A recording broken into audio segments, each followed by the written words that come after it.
Добрый день, в эфире Лавзона, место, где мы обсуждаем важные проблемы современного общества. Совсем недавно прошла пресс-конференция, на котором провели отчет по мониторингу информационных нарративов в Гагаузии. Об отчете, о мониторинге, о нюансах и о рекомендациях мы сегодня поговорим с директором АО «Медиа Берли» Униуня Медиа Виталием Гайдаржи и доктором политических наук Светланой Мироновой. Добрый день, дорогие гости. Очень интересная тема, и мне кажется, что очень актуальная в свете событий, которые происходят в нашей стране и которые грядут в ближайшее время. Виталий, почему именно сейчас было принято провести вот такое исследование, да, чем обоснован именно вопрос по дезинформации? Во-первых, почему сейчас он был опубликован, потому что мы закончили обобщение данных, то есть анализ данных, которые были получены в результате мониторинга, то есть выработали какие-то выводы, рекомендации. То есть достаточно много времени заняла сама подготовка отчета, и в том числе изучение и законодательства, и европейской практики в этой части, для того, чтобы сделать отчет не только с сухими цифрами, но в том числе, чтобы он носил прикладной характер, и любой, кто сможет его открыть на сайте Медиа Берли, смог увидеть в том числе и конкретные примеры решения тех или иных проблем, потому что проблемы дезинформации и нарративов, они достаточно общие везде, в общем-то, имеют одинаковые корни, имеют определенный посыл, определенную речевую конструкцию. Может быть, от какой-то страны или региона меняется немного содержание с близостью к тому или иному региону или к тому или иному народу, простите. Но, в общем-то, их смысл всегда примерно где-то один. Поэтому почему наша организация занялась этим мониторингом? Потому что вы знаете, что мы находимся в преддверии избирательный год. И в Гагаузии, по сути, по закону мы знаем, что помимо республиканских выборов должны пройти еще и выборы депутатов Народного собрания Гагаузии. И вы знаете, что всегда эти периоды бывает очень плотная и насыщенная информационная повестка. Сейчас, когда мир технологий и социальные сети очень тесно вошли в нашу жизнь, очень важно понимать и увидеть тенденции, которые могут быть развиты теми или иными политиками или заинтересованными сторонами для того, чтобы как минимум пробовать влиять на общественное мнение или создавать те или иные нарративы в обществе. Потому что, давайте совсем свежий пример, это Румыния. Выборы в Румынии, не давая политическую оценку им, мы знаем, что первый раз выборы были отменены, и в том числе по причине социальных сетей, со вторым влиянием, со вторым выборами тоже не меньше вопросов осталось, в том числе и с результатами. Наша задача не стоит в политических оценках, но просто хотели понять и увидеть, насколько сегодня социальные сети и информационные потоки могут влиять в том числе на настроение жителей Гагаузии. Какие платформы и каналы стали основными источниками таких деструктивных нарративов согласно мониторингу? Прежде всего, хорошо всем знакомые на сегодняшний день это Telegram. То есть более 50% нарративов содержалось именно в этой сети. Почему? Потому что мы как раз-то и отметили, что после того, как у населения нашего региона, население потеряло доступ к некоторым каналам, просто-напросто стали искать наиболее доступные источники информации, и пошла такая общая тенденция, что в Телеграме ничего не блокируется, в Телеграме только правда, поэтому и сегодня Телеграм стал активно использоваться для распространения некоторой неоднозначной информации. Это, естественно, ТикТок, это, естественно, Инстаграм, хорошо нам всем знакомы, но и не стоит забывать о Фейсбуке Мета, который продолжает использоваться в основном представителями, в том числе центральной власти, но, естественно, и региональной властью также. Практически у многих есть свои странички, через которые транслируется информация. Виталий, на ваш взгляд, чем информационное поле Гагаузии отличается от других регионов Молдовы и почему оно так уязвимо? Во-первых, я бы не сказал, что мы говорим об отличиях. Все-таки Республика Молдова — это одна страна, и Гагаузия — это часть Республики Молдова.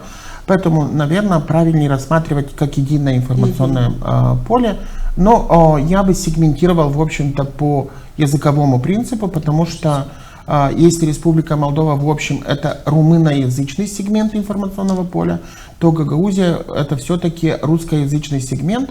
Да, в республике русскоязычный сегмент тоже распространен, но в Гагаузии будем говорить о том, что если говорить о вот результатах исследований, то 80% публикаций, которые мы анализировали, они на русском языке. То есть давайте говорить корректно и правильно. Информационное поле одно, но в Гагаузии больше распространен русский сегмент информационного поля. И естественно, что здесь мы можем рассматривать, конечно, с точки зрения регионализации, да, потому что Гагаузия как бы такой своеобразный регион в Молдове, который имеет свои атрибуты власти и, соответственно, как бы какие-то некие элементы государственности, если правильно говорить, с юридической точки зрения. Поэтому и, конечно, есть немного гагаузская повестка, которая, допустим, не свойственна другим регионам. Да? То есть мы не можем говорить, например, о том, что там север Молдовы, там есть сугубо северные интересы. В Гагаузии есть своя политическая система, потому что есть народное собрание и исполком. Соответственно, это порождает и потребность в определенном потреблении информации. С этой точки зрения русский язык распространен. Особенности, потому что мы говорили, это те нарративы, что угроза потери автономии, это конфликт с центральными властями, что мы знаем, что распространяется, что Кишинев все время ущемляет Гагаузию. В общем-то, наверное, мы все понимаем, что где-то есть эта практика, и понимаем, и видим это. Но, в общем-то, все-таки больше из этого делается спекуляций, и как бы вина Гагаузии в том, что сегодня существуют проблемы с республиканскими властями, не столь же меньше, как и центральной власти. То есть ответственность все-таки лежит на обеих сторонах, поэтому то, что делается в информационном поле, мы видим, что некоторые политики и политические силы заинтересованы просто противопоставлять, и, в общем-то, рапорт показывает, что эти инструменты используются определенными политическими силами. То есть, конечно, в одном конфликте не может быть виновата одна сторона. Всегда виноваты, может быть, в равной доле, кто-то больше, кто-то меньше. Но, в общем-то, нельзя говорить, что только Камрад или Кишинев. Но в любом случае мы видим, что политики спекулируют на этих темах и в том числе разделяют население. Потому что когда продвигается исключительная идентичность или гагаузости, то как минимум мы должны понимать, что это создает определенный анклав или территорию закрытую, как по языковому принципу, так и по территориальному. И это мешает в том числе и реинтеграции жителей Гагаузии в процессы, происходящие в республике. Мы знаем отношение к румынскому языку, и это все как бы история вот именно таких нарративов. И, соответственно, понимаем, что из-за того, что гагаузы не владеют румынским языком, они менее конкурентоспособны, они меньше попадают в структуры государственной власти, они менее интегрированы в том числе в общее информационное пространство страны, потому что никто в Гагаузии практически не смотрит ни румынское телевидение, не читает румыноязычную прессу. И вот это, соответственно, создает вот определенную закрытость и очень благодатную почву для распространения фейков и дезинформации, потому что жители Гагаузии потребляют достаточно лимитированно и с определенных каналов. Ну вот, исходя из результатов мониторинга, одним из самых распространенных нарративов это «нас притесняют», и он стал таким самым массовым и эмоционально заряженным. Какие реальные все-таки риски несет такой нарратив для социального согласия и вообще стабильности в регионе? Это просто-напросто создает возможности для создания хаоса, для того, чтобы в будущем, скажем так, воздействовать на население с целью противодействия центральной власти, естественно, вплоть до тех тенденций, которые отмечаются как, скажем так, в Кишиневе, так и здесь. Это сепаратизм, то есть отделение. Раз вы такие плохие, так плохо к нам относитесь, значит, мы будем жить отдельно. То есть вот эта тенденция, к сожалению, очень сильно присутствует. На грани, сразу хочу отметить, то есть имеются очень прямые такие достаточно намеки, прямо об этом не говорится, но тем не менее, то есть все больше и больше возрастает возможность управлять населением именно с целью противодействия власти, центральной власти. И еще очень так режет слух, когда такие вот нарративы и вы выявили о защите гагаузского языка, переживании, что вот пропадет гагаузский язык, культура, но в то же время все собрания, все митинги, все мероприятия, все публикации продолжают быть на русском языке, и, к сожалению, на этом фоне не меняется уровень развития гагаузского языка и распространения гагаузского языка. Почему все-таки, Виталий, на ваш взгляд, несмотря на вот провозглашенную заботу о языке, большинство сообщений по этой теме все-таки публикуются на русском языке? Ну, потому что это исторически сложилось. То есть мы видим, что мы знаем о том, что в Гагаузии есть проблема не то что с изучением, а знанием румынского языка. То есть она и возрастная определенно, но проблема комплексная. И она связана в том числе и с, ну, наверное, будет правильно сказать, не совсем успешными методиками преподавания румынского языка в учебных заведениях на территории автономии. И это не вина педагогов, а скорее всего подход министерства. Потому что мы все знаем, что у нас в школах для нас, как для неносителей румынского языка, преподают его как родной язык. И это возможно, что и мешало все время через образовательную систему овладеть румынским или государственным языком на достойном уровне.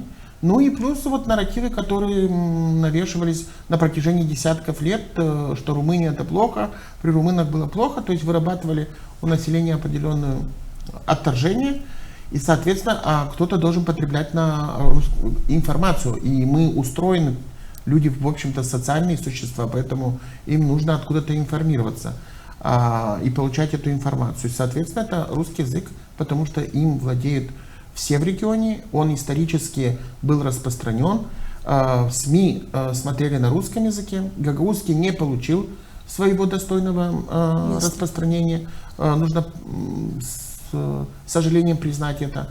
Он не вошел ни в деловую сферу, ни в документооборот, он практически мало используется в СМИ, а даже если что-то используется, то у населения нет спроса на информацию на гагаузском языке, потому что вряд ли в Гагаузии есть много людей, которые выберут, например, статью прочитать на русском или на гагаузском. Это проблема. Соответственно, здесь как бы абсолютно понятно, почему потребляется контент на русском языке. Ну, еще есть очень такой пророссийский акцент у нас в регионе, да, и, наверное, это тоже выявил мониторинг. Но здесь не создаются ли предпосылки к расхождению внешнеполитического вектора автономии и Молдовы в целом? Светлана Андреевна, как вы думаете? Ну, естественно, внешняя ориентация на Россию и Турцию, она присутствует.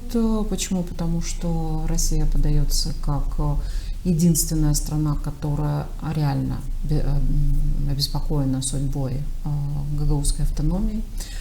Причем, как мы отметили, присутствует тождественность информации, которую мы видим в социальных сетях Гагаузии, и абсолютно идентичные новостные выпуски российских каналов. Конечно же, это сразу наводит на мысли согласованных действий.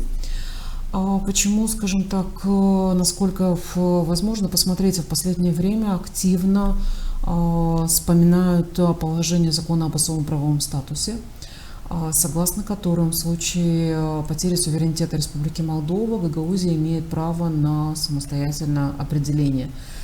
Но при этом мы забываем главный момент, что эта статья, скажем так, ее действие возможно только тогда, когда не станет у Республики Молдова как суверенного государства. На сегодняшний день, абсолютно правильно Виталий Дмитриевич отметил, Гагаузия не является самостоятельным игроком, не является каким-либо самостоятельным государством, но прежде всего часть Республики Молдова. Поэтому международную политику могут проводить только центральные власти Республики Молдова. Да, у Гагаузии есть право на политическую, культурную, экономическую самостоятельность определенную, но фактически мы можем сотрудничать только на уровне примерно таких же региональных органов власти других государств, но не в целом с государствами. Конечно же, это может приводить в итоге к конфликту, то, что и отмечается сегодня в информационном пространстве. И поэтому это приводит в целом к непониманию, ну и возможностям, скажем так, обвинений, взаимных обвинений прежде всего, как со стороны центральных органов, так и со стороны региональных. Причем все те взвешенные попытки о том, чтобы проводить кампанию по совместному информированию, по совместным действиям по разрешению этих конфликтов, к сожалению, они на сегодняшний день наталкиваются на стену непонимания. И даже возобновить, мы, конечно, в анализе никоим образом не касались политической ситуации, но просто-напросто, если мы говорим, вот отвечая на вопрос о том, что необходимо разрешить все-таки эти проблемы, то минимум, что нужно сделать, хотя бы начать работу совместной группы, парламентской группы, рабочей группы, конечно же, к чему призывает ряд депутатов Народного собрания.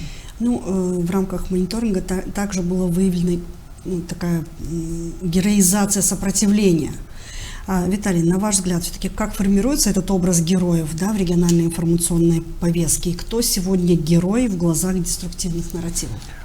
Смотрите, здесь есть несколько моментов и очень ярких примеров. Во-первых, давайте вот вспомним митинги, которые организуются в Камрате определенными политическими силами и там выступают. И всегда к присутствующим выступающие апеллируют некоторыми терминами. Например, да, если вы вспомните там аксакалы Гагаузии, отцы-основатели Гагаузской республики, и все, и вот подобного рода призывы, и они вот именно и героизируют моменты, которые приводятся в отчете. Для чего это делается? Потому что любые нарративы, они имеют одну цель. Это играть на эмоциях людей. И любые эмоции – это возможность, когда контролируют людей или могут им внушать те или иные моменты, как при голосовании, так и при использовании в определенных политических целях. Это один момент. Теперь давайте вот вспомним недавнюю историю. Сразу хочу сказать, что я привожу пример. Я не даю оценку этому, и это не означает, что это моя личная позиция к этому примеру. Давайте вспомним недавно плакаты, которые были развешаны, как минимум в Камрате, да, гагаузов, которые участвовали во Второй мировой войне. Теперь давайте вспомним. Нам с вами не по 5 лет здесь, да? Вопрос сейчас не в возрасте. Но были ли такие акции ранее в Гагаузии? Кто-то из вас вспомнит или кто-то из жителей вспомнит, что были такие широкие кампании, когда вот вывешивались гагаузы, были списки тех, кто участвовал в Великой Отечественной войне? Думаю, что вы не вспомните этого. И теперь давайте посмотрим, что такая же акция проводилась в Москве, вот я недавно видел в прессе. Эти же плакаты точно с таким же дизайном были развешаны в московском метро. Там проводился круглый стол. Теперь давайте вопрос не в том, что это плохо или хорошо. Действительно, каждый народ должен помнить свою историю, должен отдавать дань людям, которые своим героизмом, ценой своей жизни, в общем-то, защищали. Но мы сейчас говорим о том, почему именно сейчас возникла эта идея.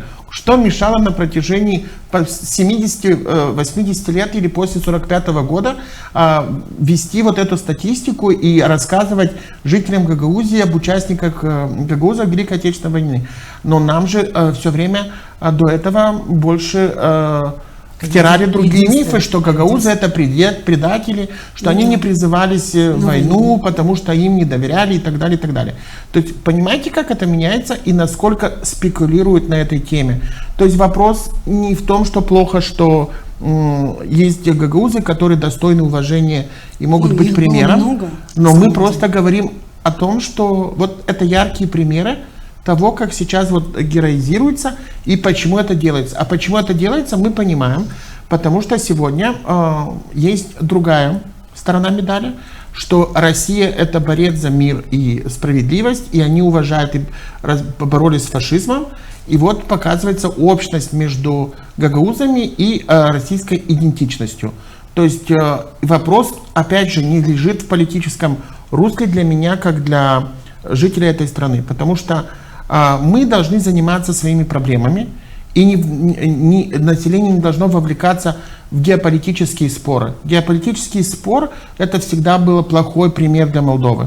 потому что страна всегда была разделена 50 на 50, как с точки зрения языка, так и с точки зрения культуры, идентичности. Поэтому для нас, для нашего общества это большая проблема. Мы не должны любить или не любить Россию, не должны любить или не любить Европейский Союз, потому что это все разделяет общество, на этом играют политики, и население как имеет свои предпочтения, так и будет продолжать.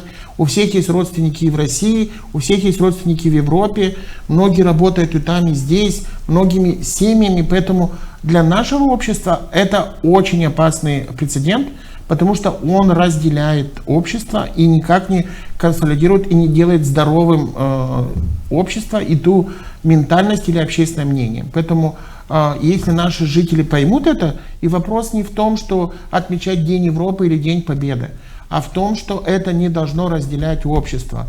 И каждый должен выбрать, он идет и отмечает 9 мая, кто-то, если хочет, пусть идет и отмечает и то, и другое. Если разобраться исторически, то вообще-то речь идет об одном и том же событии, просто в Евросоюзе это называется День Европы, хотя он тоже был назначен и символизируется с окончанием Второй мировой войны.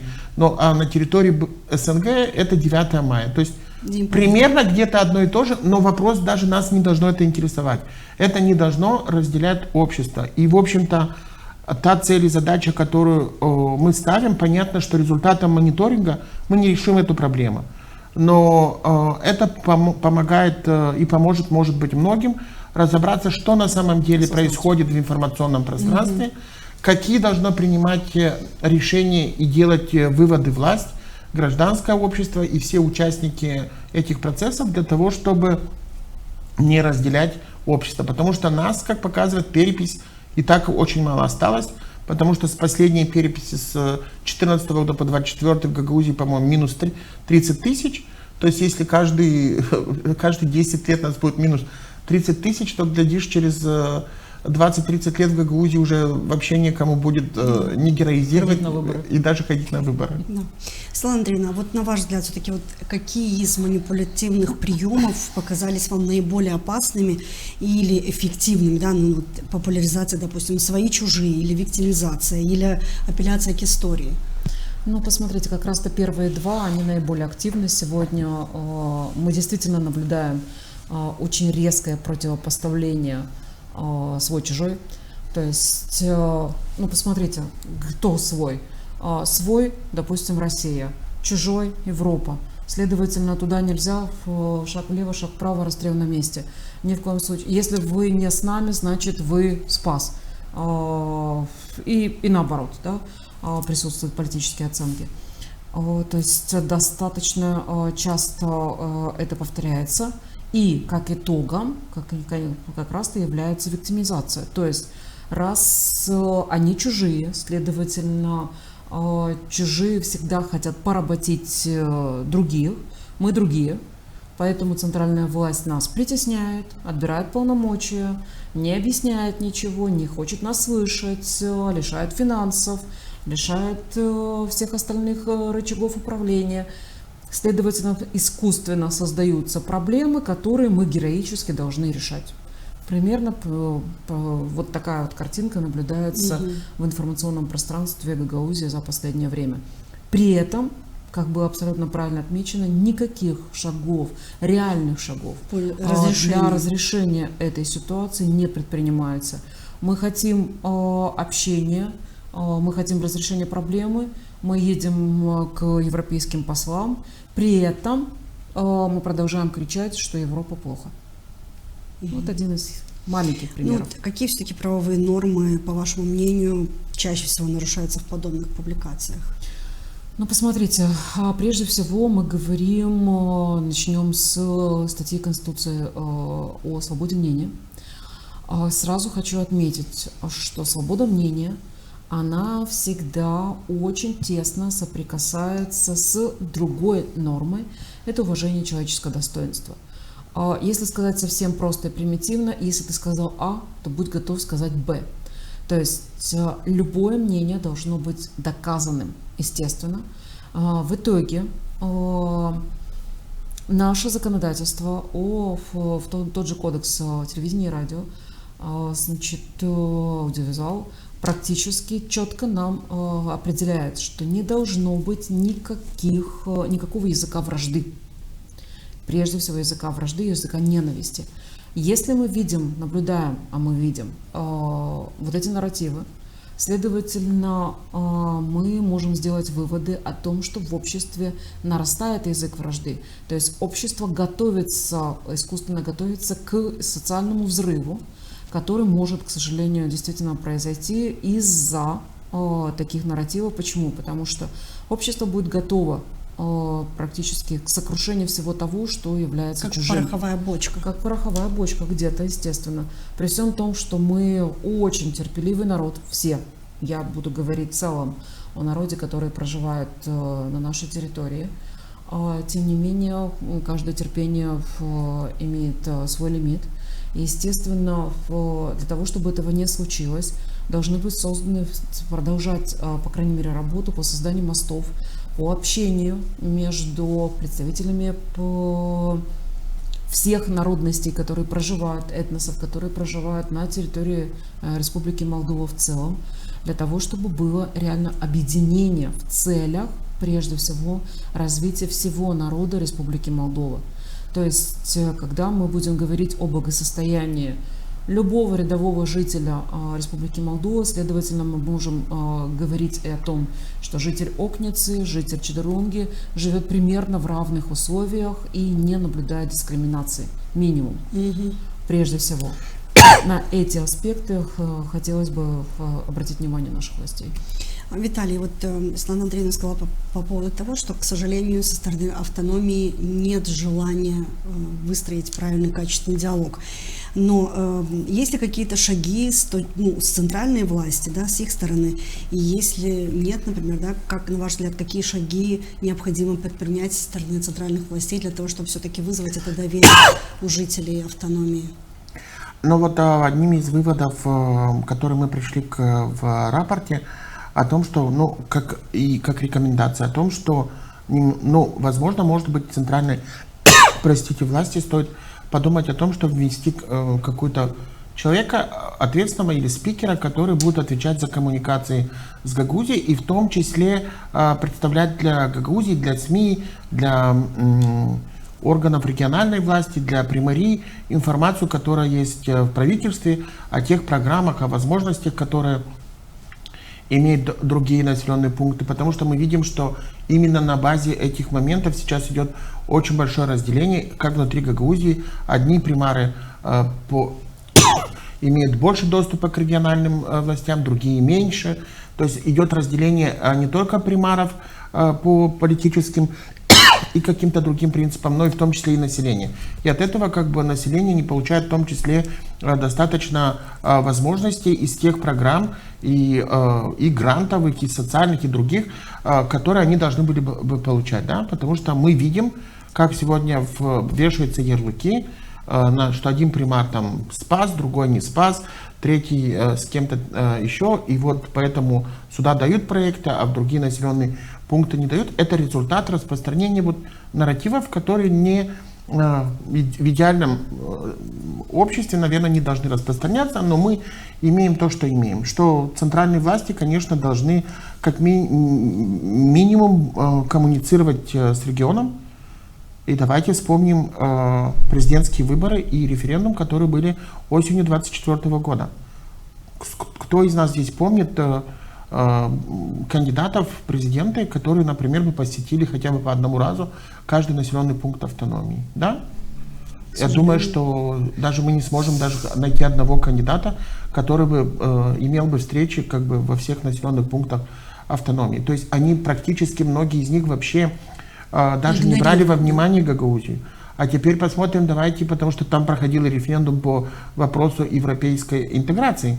И мы знаем, что там практически с минимальным перевесом, в общем-то, было утверждено изменение в Конституцию по поводу того, что Молдова придерживается европейского курса. А кто пришел в Гагаузию, я объяснял, что такое европейская интеграция и вообще, что это такое, чтобы жители автономии понимали, что это даст, какие могут быть преимущества, в том числе и какие могут быть негативные последствия. Потому что мы же понимаем, что не все бывает положительно, потому что если мы говорим о Европейском Союзе, то в первую очередь мы понимаем, что речь идет о европейских стандартах в области прав человека, коррупции, доступа к социальной защите, доступа к здравоохранению и так далее, и так далее. То есть то, что делает жизнь людей более благополучной. Но в то же время есть и многие примеры, которые в Европейском Союзе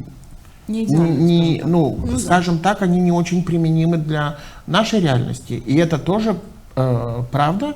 И поэтому кто-то должен был объяснять людям. Но мы же не видели там ни членов правительства, ни членов политических партий, которые бы пришли бы и гагаузам рассказывали о том, что плюсы и минусы, допустим, европейской интеграции. Потому что, на мой взгляд, даже не важно, каких я лично, как гражданин, придерживаюсь политических взглядов. У людей всегда должен быть выбор. И люди должны получать как информацию с одной стороны, так и с другой стороны. И они должны сами принимать решения, каких политических взглядов они, за кого они будут голосовать, за какой курс они считают, что страна должна двигаться.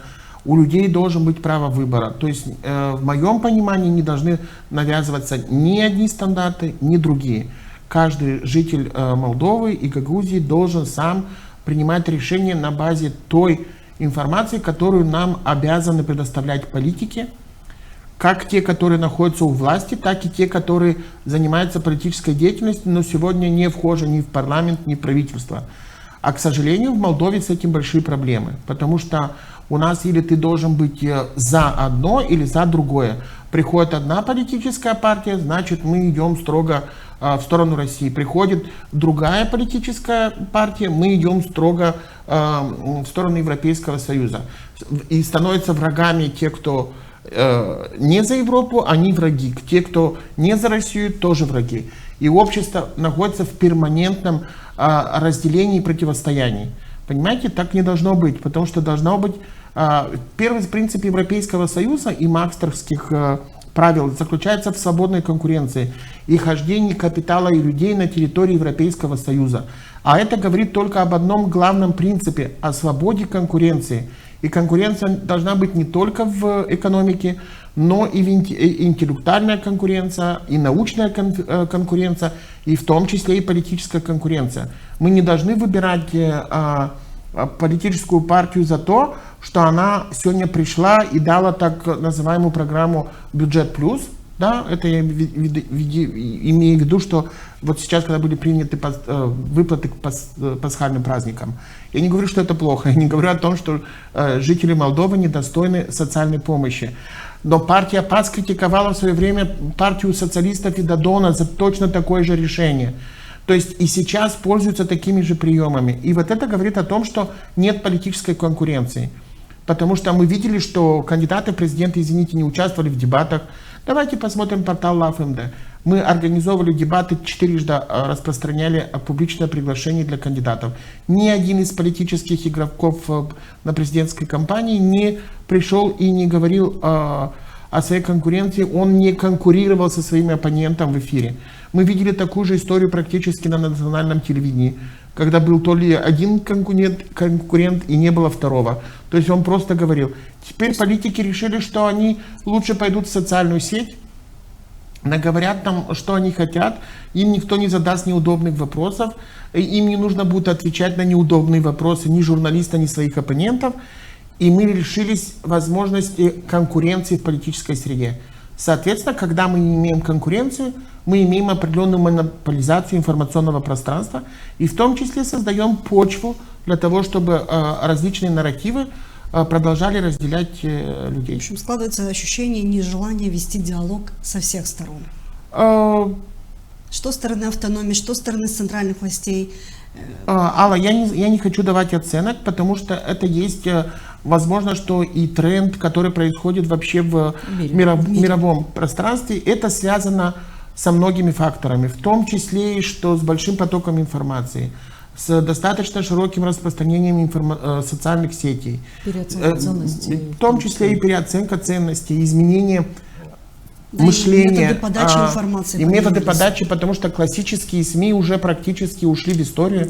Да. Мы смотрим ТикТок, мы смотрим Инстаграм, какие-то короткие ролики, и сейчас уже даже очень сложно понять, где реальность, а где нереальность, потому что где выдуманные, посмотрите эти дипфейки, где просто люди, которые, например, плюс 55 или плюс 60, думаю, что даже с трудом определят, реально ли это Майя Санду или Ига Дадон, потому что настолько реалистично создают вот эти фейковые видео, и искусственный интеллект позволяет и озвучивать, и все делать. И вот откуда мы получаем вторую реальность. Люди не понимают, где находятся. Вот к чему такая тенденция может привести?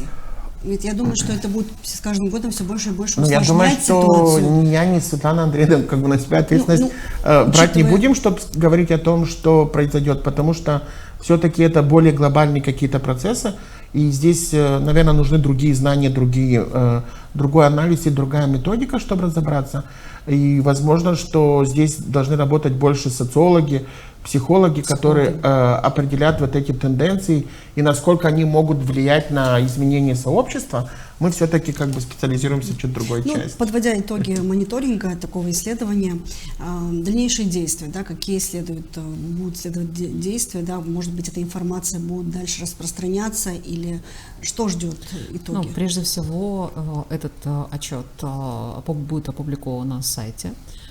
Естественно, все желающие смогут с ним ознакомиться, сформировать свои выводы и использовать дальше для своей практической деятельности, в том числе по разрешению конфликтов, которые происходят в обществе, по осознанию.